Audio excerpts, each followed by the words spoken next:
Welcome to the Leaders in Payments podcast, where we talk to C-level leaders from across the payments landscape. We'll be discussing the products and services that impact the payment space today, as well as trends and predictions for the future of payments. We will also hear stories from our guests about their journeys to the top.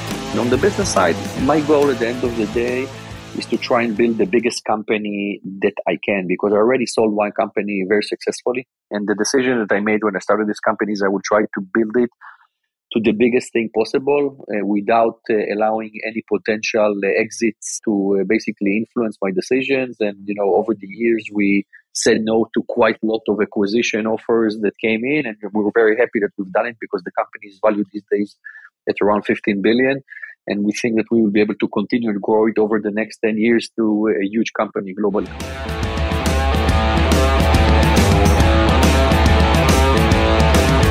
That was Arik Shtilman, the CEO of Rapyd, and he is my special guest on this episode 187 of the Leaders in Payments podcast, and I'm your host, Greg Myers. Arik is an avid basketball enthusiast, Michael Jordan memorabilia collector, and actually gets a lot of his business inspiration and insight when he's courtside. Arik has a professional passion to build the biggest company he can, and at a rapid pace, no pun intended. Rapyd is a fintech-as-a-service company that provides APIs for SMBs, enterprise-level organizations, and other fintechs to build financial services applications on top of their platform. Typically, these services include payments, money disbursement, card issuing, and digital wallets. The company has raised a total of $800 million in funding with a $400 million revenue stream and a valuation of $15 billion. We've got a great episode ahead, so let's get started.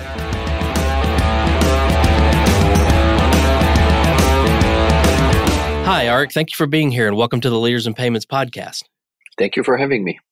Absolutely. So let's dive in. Tell our audience a little bit about yourself, maybe where you grew up, where you went to school, where you currently live, a few things like that, and then we'll jump into your professional career in just a few minutes. So I'm 42 years old. I'm based out of Israel, born and grew up in Israel my entire life. Basically, I'm from the Tel Aviv area, went to school in Tel Aviv. Been in the Israeli military for 3 years, like almost all the citizens in Israel. And after that, I started my career in tech at the age of 21 in 2001. Well, let's talk about the company Rapyd. So tell the audience what Rapyd does. So Rapyd is a fintech company. You can categorize it as a payments company, but we actually like to say that we are not payments. We're actually something that is called fintech-as-a-service. We are a company that provides an API for other companies to build on top of us financial services applications for either consumers or businesses. And we do basically 5 things inside the platform. We do payment collection in variety of payment methods from, the traditional stuff that people are familiar with, like Visa, MasterCard, all the way to bank transfers, wallet payments like Alipay, WeChat, and others, and even cash payments in some countries. We do disbursements of money. Again, payouts to bank accounts, to local wallets and cash points. We do card issuing in 35 markets, and we have our own custodian wallet that is like a type of a white label version of a PayPal. And we sell these capabilities as an API. So basically, other businesses come on top of our white label platform and build solutions for their own consumers or businesses. And we call this offering fintech-as-a-service because at the end of the day, we allow other businesses to build very quickly financial services applications without all the heavy lifting of getting regulated or building your own infrastructure. Okay. And then is it truly global company or are there certain countries that you operate in? It's a completely global company. So we operate in 106 countries across the globe today. We have offices directly in 12 countries. And it's truly a completely global business. Even our revenue and payment volume that we process is almost completely distributed between APAC, Latin America, the US, and Europe, almost in an even way. So it's truly a completely global business. And who would you say is your primary target? Is it small business, large, fintechs, banks, or just kind of all of them? So first of all, banks know. So if we have one rule in the company is we do not sell to banks, but we have currently around 70% of our business is large enterprises and 30% is SMBs. If you go back in time before COVID, in January 2020, 100% of our business was enterprise-based. But since the pandemic, we started to scale very fast on our SMB offering. And today it already represents 30% of what we do globally. And it's from, other tech companies all the way to industrial shipping companies that might use us, but we don't sell to banks, that's for sure. Is your business model based on SaaS fees or transaction fees or just a little of both?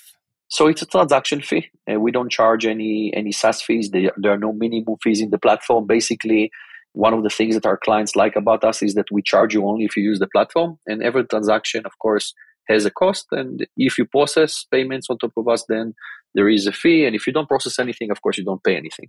And, what is your go-to-market strategy? So do you have partnership channels and direct sales or a little bit of both? So the majority of what we do is direct sales today. Around 90% of the business is direct sales teams, both on the enterprise side and on the SMB side. We also have a channel play that is around 10% of what we do, but we believe that the channel part of the business is going to grow to around 30% of the business in the next 3 years. And I think if I remember right and remember what I read, the company kind of started as a mobile payments company. Is that correct? Yeah, so the story about this company is funny because we didn't really want to build Rapyd as Rapyd it is today. We started under a different name. We started under the name of a company called CashDash, which was a consumer wallet play, like a mobile consumer wallet. We wanted to compete with PayPal by creating this type of an e-wallet platform that allows consumers to pay and get paid through the alternative payment rails. And after a year and a half in trying to launch this solution, we basically stumbled into every single problem that exists in the fintech space. And we decided to pivot the company into an infrastructure because we understood that back in the day, in like 2016 and 2017, there were no platforms in fintech. Every company was a one-trick pony, and you had to integrate to a zillion companies in order to build something. And we pivoted to this platform because we understood it would be simpler for other businesses to build on top of us. And actually today, what took us a year and a half in the original CashDash days can be done on top of Rapyd in less than 30 days. So that's the difference in the scale. And can you talk a little bit about what is sort of the life cycle of a fintech that's looking to use you as a solution or as a service? Do they typically integrate payments first and then issuing? And I mean, is there a kind of obvious linear path that they take, or how do they make those decisions and how do you work with them on that? So it depends. First of all, on the SMB side, 99.9% of the clients are starting with payment collection because that's typically the pain point of every SMB. They need a quick and easy way to get paid. So the SMB side is just payment collection almost every single time that we see it. On the enterprise side, it's completely different. Every enterprise or even a medium-sized client, they have different needs. Some clients coming in because they need disbursements of money globally. So they start using the disbursement platform and later on they're adding collection or issuing. Some come only because they need to collect, payments in cash in Bolivia. Like Uber started with us by doing cash in Bolivia and ended up, building a collection, disbursement and issuing on top of us over a 4-year time frame. So it really depends on the pain point. And our sales team is instructed typically to go and find the specific pain point that an enterprise client has so we can put our foot through the door and later on we can expand better the capabilities that we have. And how big is the company? Company is quite big. So we have around 1,000 employees globally. We raised up until today $800 million from big investors like Fidelity, BlackRock, General Catalyst, Target Global, Tiger, Co2, Dragonir, and others. And the revenue is around $400 million in 21. And what would you say differentiates you from your competitors out there? I think there are two things that differentiate us significantly. The first thing is that we are truly a complete platform. So we have collect, disburse, wallet, and issuing. And none of our competitors really have all these capabilities. Most of the companies in this space are a one-trick pony. So somebody is a card acquirer, somebody else is a disbursement specialist, and somebody else is an issuer. For example, Marqeta, an issuer, Payoneer, a disbursement company, and Adyen, an acquirer, right? And we actually provide all these services in a single platform. That's a big differentiator that simplifies the life of our clients by integrating to a single platform. And the second thing is that we're truly global, right? We're not a US-only play. We're not only a Latin America play. So we actually have this global footprint across all jurisdictions almost in all the top countries. And that's a huge advantage for our clients. Yeah, and I also read a little bit about the whole compliance issue, and I think you're kind of alluding to that with the global footprint. All these companies don't have to go learn all of the regulations and rules of all these separate companies. I would think that's a huge value proposition as well. Yeah, at the end, the secret sauce of our platform is the fact that all our compliance and regulatory requirements in every single one of the 106 markets that we operate in are fully embedded inside our product suite.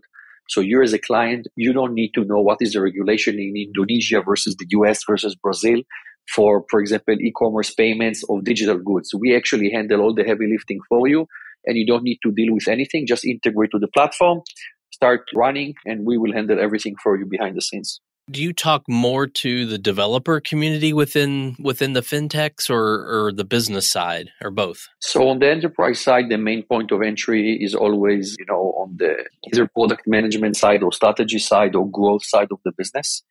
Typically there, you're talking with the clients to understand what is their future, how they're looking to expand their business, which markets they see as strategic, and this is how you basically find the best product fit for them. On the SMB side, it's different. It's pretty much developers.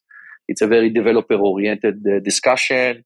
Try to provide the simplest API, the easiest documentation, a very clean sandbox to work in, and based on that, they basically decide what to buy and what not to buy. Where do you see this, if you want to call it payments industry or fintech industry, where do you see it all heading in the next, say, 2 to 3 years? So I think that if you look at the payments industry, very quickly, we're seeing that all the brands, the big brands, they want to become a type of a payment method. So, Google, Apple, Samsung, and Amazon started with this with their own, Google Pay, Apple Pay, Amazon Pay, and etc. But I think that what we're seeing is that a lot of other brands are trying to become a payment method that is actually embedded in checkout pages because they have the consumers and they want to monetize on them. So we will see the continuing increase of these brands that are basically becoming fintechs. And I think that the second thing that we will see is the trying to turn payments into as seamless as possible.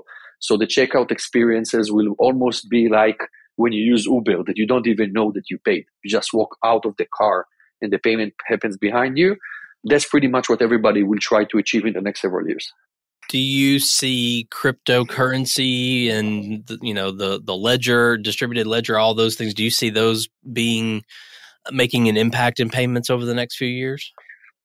No, I don't think so. I don't see crypto as a payment method. I definitely see crypto as a commodity that people will trade like gold. I see different types of use cases for blockchain, but I don't really think that crypto, like Ether, Bitcoin, or whatever coin you will choose, will actually become a payment method that will replace your own currency, your own debit, credit card, or bank transfer.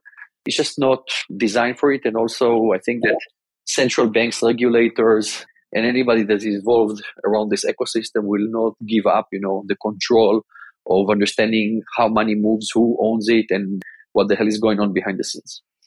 Yeah, I tend to agree with you. I see it more as an asset class that you can buy and sell as opposed to a payment method. I mean, maybe one day, 10 years from now, but short term, I don't see it happening. Are there other trends you see within fintech specifically? I mean, I know, money was pretty cheap and easy to find. And, for the last 90 days or so, that hasn't necessarily been true. And so I think there's some trends there where obviously their investors are looking for profitability over growth. But, do you see any other trends within the fintech space specifically? Yeah. So the trend in fintech shifted more to gross margin discussion versus a discussion about growth of revenue and volume. If you've seen the discussions up until, let's say, January 22, all the discussion was about show me growth in the volume, show me growth in the revenue. Today is just show me the growth in the gross margin. And everybody wants to see the gross margin going on, in the next 3 to 4 years in some way. So that's the big shift, around the fintech space. Well, let's switch gears a little bit and talk about you. So tell us about your journey and how you became the CEO there. Like I told you, I've been in tech almost my entire life.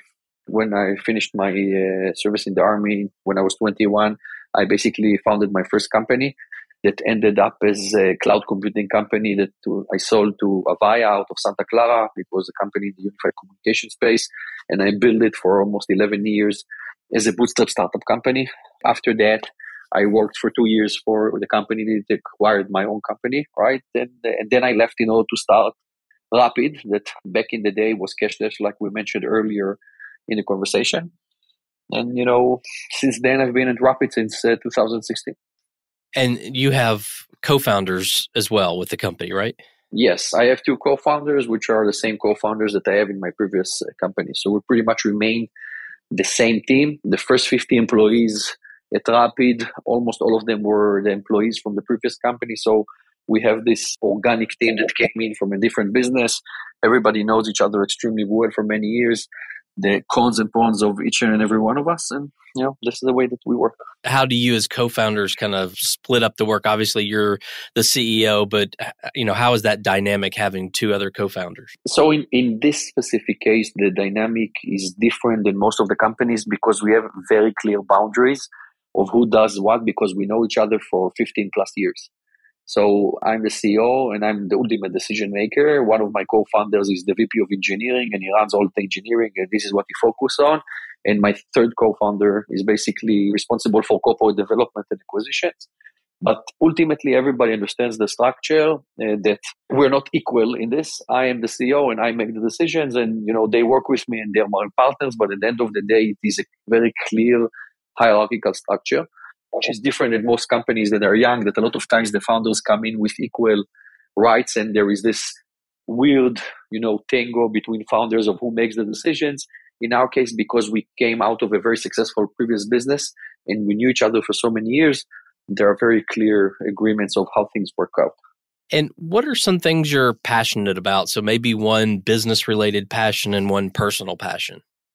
Personal passion is basketball. So I'm a basketball fan, both NBA and European basketball. So that's something that I'm always into. And on the business side, my goal at the end of the day is to try and build the biggest company that I can because I already sold one company very successfully. And the decision that I made when I started this company is I would try to build it to the biggest thing possible without allowing any potential exits to basically influence my decisions. And, over the years, we said no to quite a lot of acquisition offers that came in. And we were very happy that we've done it because the company is valued these days at around 15 billion. And we think that we will be able to continue to grow it over the next 10 years to a huge company globally. Okay. So we have to go back to this basketball thing. So why the passion there? Did you grow up playing basketball? Yeah. So I started to play basketball at the age of 4 and I played all the way to the age of 18 as professional as you can, in these ages, including, high school basketball and everything that's related to it. Unfortunately, due to an injury, it ended up my career early, but, it's been always a big love of mine. And Rapyd is even a sponsor of the local Tel Aviv basketball team that plays in the EuroLeague, which is the equivalent basically of the NBA, but in Europe. So very big into basketball. I love the dynamics of the game and, the fact that it is very fast moving game and a lot of decisions need to be made, every second that you're on the court. So the concept of the basketball and the fact that I played for quite a lot of years really gives me a lot of influence on business stuff. Yeah, absolutely. So who's your favorite NBA team? These days, my favorite NBA team will be probably the Golden State Warriors, but historically, I will always be a Bulls fan just because of Michael Jordan. So it's hard to stick to being a Bulls fan after Jordan retired and you don't live in Chicago, but that was always my team for years, many years. And I'm also a big collector of Jordan memorabilia, so it's a thing for me. Okay. That's interesting. When I started in payments 16 plus years ago, the word fintech didn't even exist. And obviously things have changed and kids these days in college, actually, I think take fintech courses. At least here in the US, there are some colleges offering fintech courses. And I think, they're graduating and they see this fintech payment space as a place to build a career. So as a CEO of a large company, I'm sure that, you guys are hiring people out of college. What is your message to them or what do you tell them that they need to do to be successful in this industry? I think that in order to be successful in the industry, there is a big need to understand basically how this industry works. And a lot of times people think that, fintech or finance and building a mobile app that is a game is maybe the same industry because they're tech, but it's not. And there is really a need to understand better. Like if you're a gaming fanatic, you like to understand how games work, behind the scenes in a computer. Understanding also a financial industry, how it works today, will really help you when you get into a company to understand what can be done and built differently behind the scenes. Because if you're coming with no knowledge, getting the knowledge internally is very complicated because nobody ever has time to teach you anything in tech. Everything is super dynamic, especially if you're joining a startup company and not a big enterprise. So, trying to get a little bit more educated about the behind the scenes is always important. Well, Arik, we have covered a lot of ground so far. We've talked obviously about you and the company and kind of where you see the future of the payments industry. Is there anything else you'd like to add before we wrap up? No, I think we covered everything that I wanted to cover on my side. All right. Well, thank you so much for being on the show today. I know your time is very valuable, so I really appreciate you being here. No problem. Thank you very much for hosting me. Thank you. And to all you listeners out there, I thank you for your time as well. And until the next story. Thank you for joining us this week on the Leaders in Payments podcast. Make sure you visit our website at leadersinpayments.com, where you can subscribe to the show and where you'll find our show notes. If you enjoyed listening, please share on your social channels as well.